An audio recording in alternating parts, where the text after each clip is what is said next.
तो दोस्तों उम्मीद है कि आपने अब तक ब्लैक विडो मूवी देख ली होंगी। अगर नहीं देखी है तो जरूर देखिए, क्योंकि ये बहुत ही बढ़िया फिल्म है। एमसीयू की इस 24th मूवी में नताशा रोमानोफ की ओरिजिन दिखाई गई है और यहाँ हमें सिविल वॉर और इन्फिनिटी वॉर के बीच के इम्पोर्टेंट इवेंट्स के बारे में भी पता चला। ये फिल्म काफी इंटरेस्टिंग है और थोड़ी कॉम्प्लेक्स भी, इसीलिए आज मैं ब्लैक विडो मूवी को शॉर्ट में एक्सप्लेन करूंगा। तो आइए देखते हैं।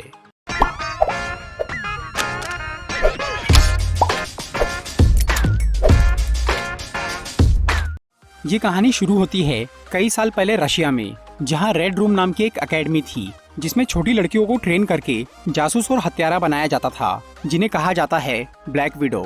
इस एकेडमी का लीडर था जनरल ड्रेकोव, एक ऐसा आदमी जिसे पूरी दुनिया पर राज करना था।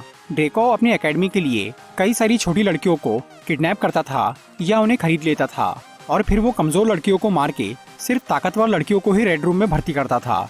रेड रूम, जिसे ब्लैक विडो प्रोग्राम भी कहा जाता है, वहाँ लड़कियों को इतनी खतरनाक ट्रेनिंग दी जाती थी कि लगभग 20 लड़कियों में से सिर्फ एक ही लड़की उसमें टिक पाती थी, जो कि बन जाती थी ब्लैक विडो। फिर ड्रेको उन ब्लैक विडोज को दूसरे देशों में जासूसी करने भेजता था और उनकी मदद से वो बड़े बड़े पॉलिटिशियंस को कंट्रोल करता था। 1988 में ड्रेको को नताशा रोमानोफ नाम की एक लड़की के बारे में पता चला, जो कि उस वक्त लगभग 4 साल की थी। नताशा की डीएनए रिपोर्ट से ड्रेको को ये समझ में आ गया था कि वो लड़की बहुत हिम्मत वाली और ताकतवर है, इसीलिए ड्रेकोव ने उसके माँ बाप को पैसे देकर नताशा को उनसे खरीद लिया। फिर नताशा को 4 साल तक रेड रूम में ट्रेनिंग दी गई। 1992 में जनरल ड्रेकोव को ये पता चला कि अमेरिका की ओहायो स्टेट में शील्ड का एक बेस है, जिसमें हाइड्रा के साइंटिस्ट अपनी विंटर सोल्जर प्रोग्राम की रिसर्च को आगे बढ़ा रहे हैं। ड्रेकोव ये जानता था कि हाइड्रा का विंटर सोल्जर प्रोग्राम कितना असरदार है, मतलब दिमाग को काबू करने के मामले में हाइड्रा का कोई जवाब नहीं है। इसलिए ड्रेकोव को हाइड्रा की वो ब्रेन कंट्रोलिंग वाली रिसर्च चाहिए थी, ताकि वो अपनी ब्लैक विडोज को पूरी तरह कंट्रोल में रख सके। इसीलिए उसने एलेक्सी शोस्टाकोव और मेलिना वोस्टाकोव को वहाँ भेजने का फैसला किया। एलेक्सी शोस्टाकोव रशिया का पहला सुपर सोल्जर था, जिसे जाना जाता था रेड गार्डियन के नाम से, और मेलिना वोस्टाकोव एक ब्लैक विडो थी, जो कि रेड रूम की साइंटिस्ट भी थी। ड्रेकोव एलेक्सी और मेलिना को हस्बैंड वाइफ बनाकर ओहायो में भेजता है और उनके इस नाटक को और बेहतर बनाने के लिए वो 2 लड़कियों को उनकी बेटियां बनाकर उनके साथ में भेजता है। पहली लड़की थी नताशा रोमानोफ, जो कि उस वक्त 8 साल की थी। वो थोड़ी बहुत ट्रेंड थी और वो इस नाटक के बारे में जानती थी। दूसरी लड़की थी येलेना बेलोवा, जो कि 3 साल की थी और उसे इस मिशन के बारे में कुछ भी नहीं मालूम था। वो तो इस नकली परिवार को ही अपना असली परिवार समझ बैठी थी। फिर 1992 से लेकर 1995 तक वो चारों ओहायो में एक फैमिली बनकर रहे और किसी को उन पर शक भी नहीं हुआ। उस दौरान एलेक्सी ने शील्ड के उस बेस में काम करना शुरू कर दिया था और वो वहाँ के साइंटिस्ट पर नजर रख रहा था। मेलिना और एलेक्सी को अपना मिशन तो याद था, मगर उन्हें एक दूसरे से और नताशा और येलेना से बहुत प्यार हो गया था और वो हमेशा के लिए वहीं रह जाना चाहते थे। लेकिन फिर 1995 में जब हाइड्रा की रिसर्च पूरी हो गई, तब एलेक्सी ने उनका डेटा कॉपी कर लिया और उसने शील्ड के उस बेस को आग लगा दी। एलेक्सी और मेलिना का मिशन अब पूरा हो गया था और उनके वहाँ से निकलने का वक्त आ गया था। फिर वो सब एक प्लेन में बैठकर वहाँ से भागने लगते हैं, तो पुलिस और शील्ड के लोग उनका पीछा करते हैं, लेकिन वो उन सब से निपट के वहाँ से बच निकलते हैं और वो क्यूबा चले जाते हैं, जहाँ ड्रेकोव उनका इंतजार कर रहा था। और क्योंकि अब ये मिशन पूरा हो गया था, इसलिए नताशा को वापस रेड रूम में भेज दिया जाता है और येलेना को भी वहाँ पर भर्ती कर लिया जाता है। इसके कुछ साल बाद ड्रेकोव और एलेक्सी का किसी बात पे झगड़ा हो जाता है, इसलिए ड्रेकोव एलेक्सी को रशिया की एक जेल में उम्र कैद करवा देता है। फिर सन 2002 में नताशा की ट्रेनिंग पूरी हो जाती है और वो बन जाती है ब्लैक विडो।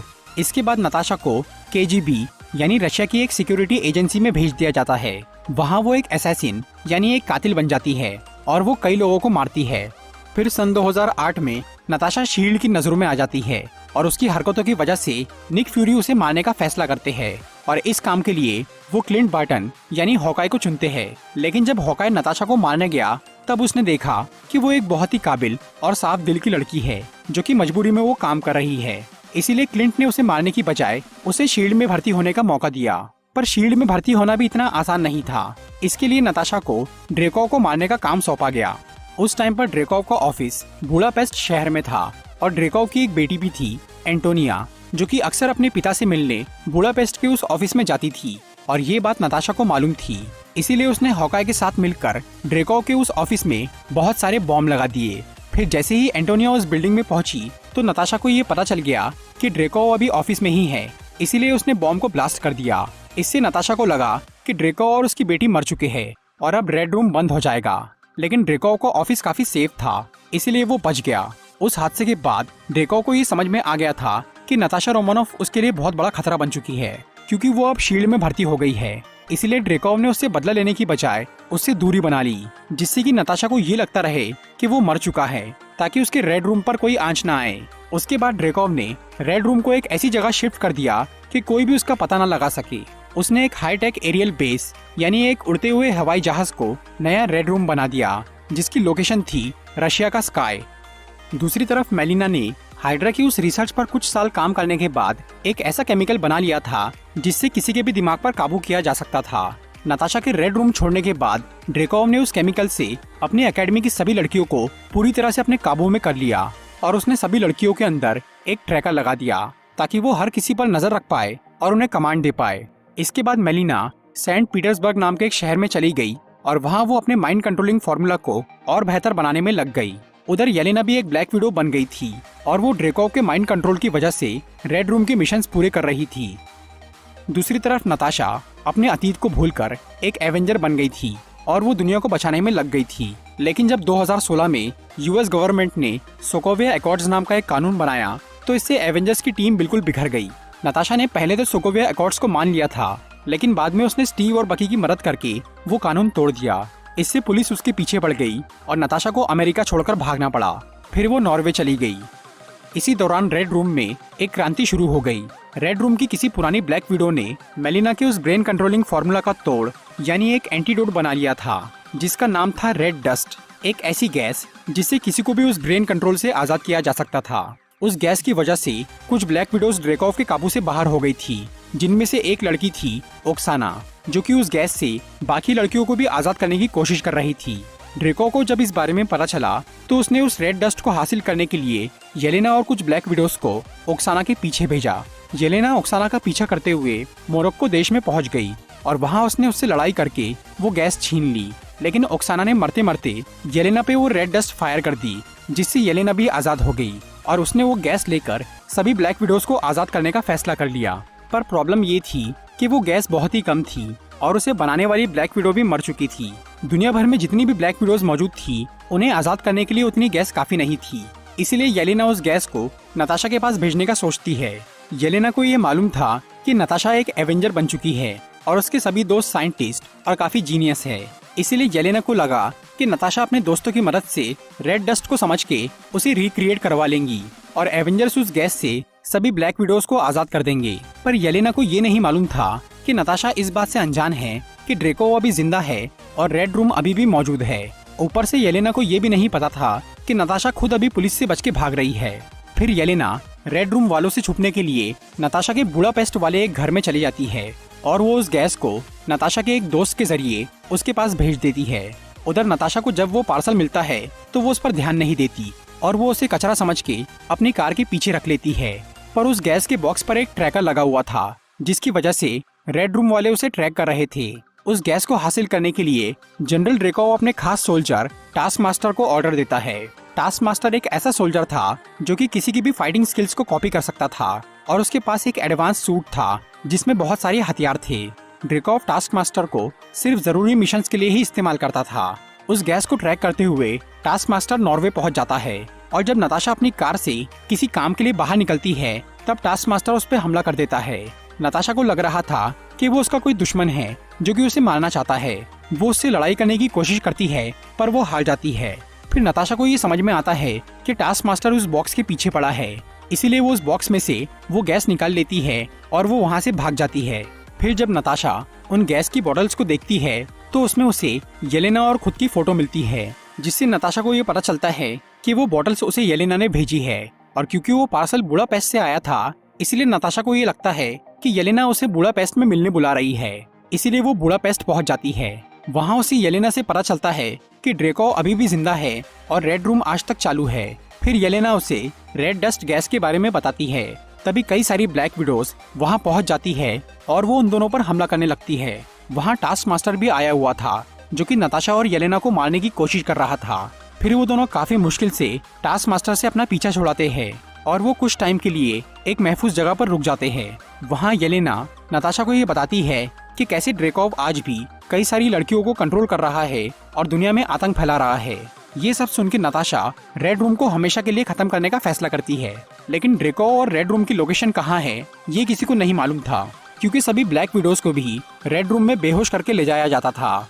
फिर नताशा और येलेना को रेड गार्डियन यानी एलेक्सी शोस्टाकोव की याद आती है, जो कि ड्रेकोव का खास आदमी था।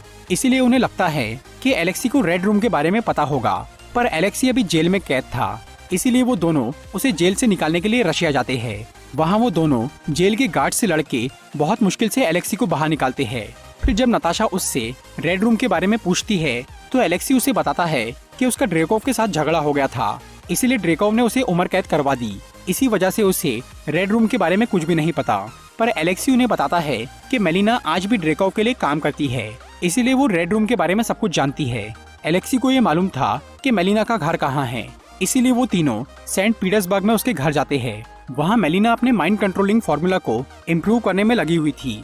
जब नताशा, येलेना और एलेक्सी वहाँ पहुँचते हैं तो मेलिना बड़े अच्छे से उनका स्वागत करती है, लेकिन वो चुपके से रेड रूम वालों को उनकी खबर कर देती है। फिर मेलिना उन सबको बातों में उलझा के रखती है ताकि वो सब कहीं भाग ना पाए।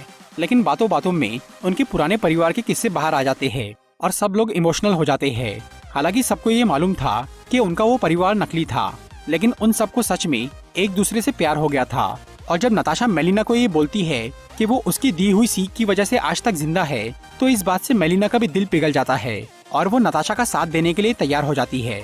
फिर वो नताशा को रेड रूम के बारे में सब कुछ बता देती है और वो दोनों रेड रूम को बर्बाद करने का एक प्लान बनाते हैं। मेलिना और नताशा फेस मास्क टेक्नोलॉजी का इस्तेमाल करके एक दूसरे की जगह ले लेते हैं ताकि वो रेड रूम पहुंचकर ड्रेकोव को धोखा दे सके। तभी टास्क मास्टर और रेड रूम के सोल्जर्स वहां आ जाते हैं। फिर नताशा मेलिना के रूप में टास्क मास्टर का साथ देती है और वो बाकी सबको गिरफ्तार कर लेती है। फिर वो सभी उस उड़ते हुए रेड रूम में जाते हैं।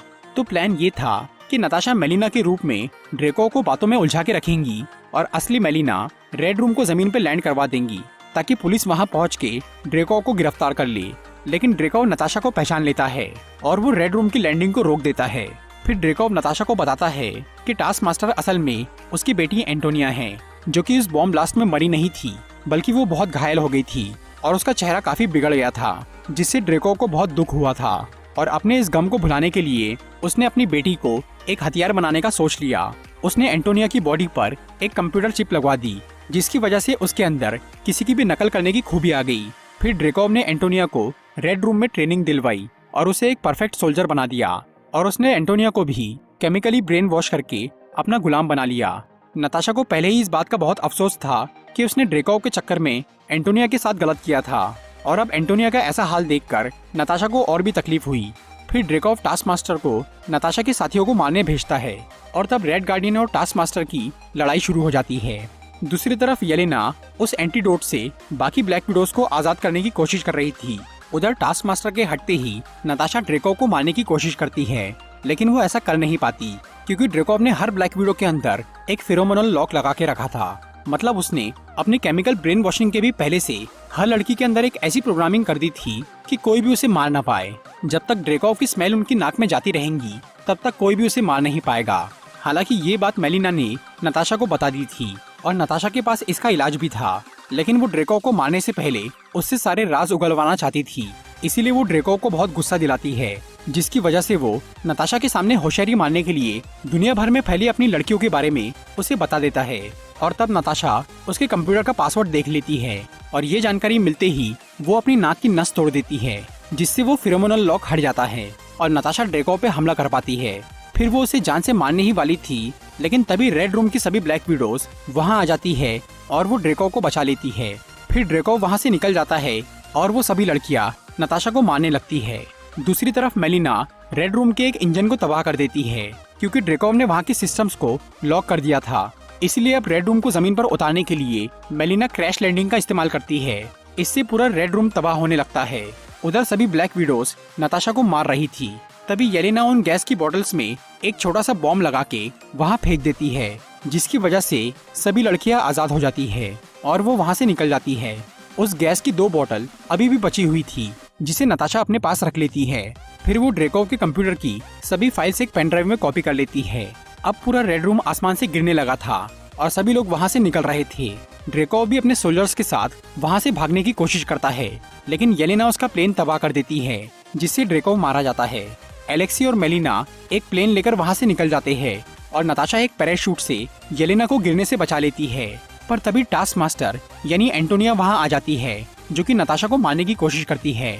फिर नताशा उससे लड़ते हुए किसी तरह जमीन पर पहुँचती है।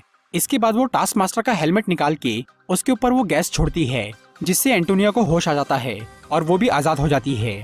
और तब नताशा उससे अपनी गलती की माफी मांगती है। फिर एलेक्सी, मेलिना, नताशा और येलेना एक हो जाते हैं और वो सब अपने उस परिवार को असली मान के एक दूसरे को गले लगा लेते हैं। फिर नताशा वो रेड डस्ट की आखिरी बोतल और वो पेन ड्राइव जिसमें रेड रूम का डेटा था वो येलेना को दे देती है, ताकि मेलिना उस गैस को रिक्रिएट कर सके और येलेना दुनिया भर में फैली ब्लैक विडोज को ढूंढ के उन्हें आजाद कर सके। तभी पुलिस की बहुत सारी गाड़ियां वहां आने लगती है उन सबको गिरफ्तार करने के लिए। लेकिन उसी वक्त रेड रूम की वो ब्लैक विडोज जिन्हें थोड़ी देर पहले आजाद किया गया था, वो एक प्लेन से वहां आ जाती है, ताकि वो नताशा और बाकी सबको वहां से निकाल सके। फिर एलेक्सी, मेलिना और येलेना उनके साथ चले जाते हैं और वो एंटोनिया को भी अपने साथ ले जाते हैं। पर नताशा किसी और मिशन पर जाने का फैसला करती है। इसके 2 हफ्ते बाद नताशा अपने हेयर का कलर चेंज कर लेती है, ताकि वो आसानी से पुलिस की नजरों में ना आ सके। फिर वो अपने दोस्त से एक क्वीन जेट लेकर कैप्टन अमेरिका के पास जाती है, ताकि वो उन एवेंजर्स को जेल से छुड़वा सके जिन्होंने सोकोविया कानून तोड़ा था। मूवी के पोस्ट क्रेडिट सीन में हमें 2023 यानी एवेंजर्स एंड गेम के बाद का टाइम दिखाया जाता है। यहाँ येलेना उस कब्र पे आती है जो कि नताशा की याद में बनाई गई थी। येलेना को ये नहीं मालूम था कि नताशा की मौत कैसे हुई है और शायद वो इसे ही नताशा की असली कब्र समझ रही है। पर हम ये अच्छी तरह जानते हैं कि नताशा की मौत वॉर्मिन प्लेनेट पर हुई है और उसकी डेड बॉडी वहीं पर है। फिर यहाँ येलेना से वैलेंटीना नाम की एक औरत मिलने आती है। वैलेंटीना एक सीक्रेट ऑर्गेनाइजेशन में काम करती है और वो पावरफुल लोगों को हायर करके उनसे काम करवाती है। येलेना भी कुछ टाइम से वैलेंटीना के लिए काम कर रही थी और अब वैलेंटीना येलेना से ये झूठ बोलती है कि नताशा की मौत के लिए क्लिंट बार्टन यानी हॉकाई जिम्मेदार है और वो येलेना को हॉकाई को मारने का काम सौंपती है। तो दोस्तों, ये थी ब्लैक विडो मूवी की एक्सप्लेनेशन वीडियो। अगर आपको ये वीडियो अच्छी लगी हो तो इसे लाइक और शेयर जरूर करिए और ऐसी इंटरेस्टिंग वीडियोस देखने के लिए सब्सक्राइब कीजिए हमारा चैनल और इस बेल को दबाइए ताकि आपको हमारी वीडियोस सही टाइम पर मिल सके। I'm walking alone, the streets are empty. The only thing I can see is my own silhouette. I'm getting stronger, step by step. The clock is ticking, but there's no time for me.